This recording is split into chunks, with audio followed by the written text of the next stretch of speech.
আদির জন্য আজকে করেছিলাম কাঁচকলা আলু দিয়ে পোনা মাছের ঝোল।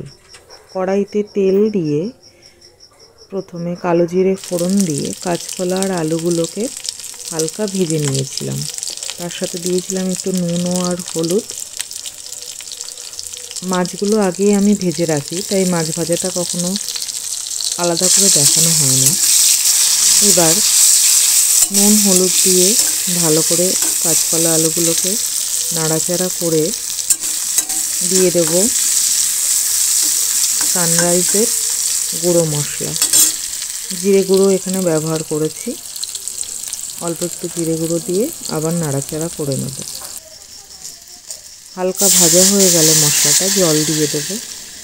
অবশ্যই আমি বারবার বলি, বাচ্চারা যেই জল খায় সেই ফোটানো শুদ্ধ জলই রান্নাতেও ব্যবহার করা উচিত। তারপর ঢেকে দেব। কাঁচকলার আলুটা একটু সেদ্ধ হয়ে গেলে মাছগুলো দিয়ে দেব। ভাজা মাছগুলো দিয়ে ভালো করে নাড়াচাড়া করে নেব। মাছগুলোকে ফুটতে দেব। পোনা মাছ যেহেতু সেদ্ধ হতে বেশি সময় লাগে না, তাই ঝোলে অল্প ফুটলেই মাছগুলো সেদ্ধ হয়ে যাবে। কাঁচকলা বাচ্চাদের খাওয়ানো ভীষণ পুষ্টিকর একটা সবজি, কেননা কাঁচকলাতে থাকে আয়রন। যেসব বাচ্চার কনস্টিপেশন আছে অবশ্যই তাদেরকে দেবেন না। এই তো হয়ে গেল খাবার রেডি।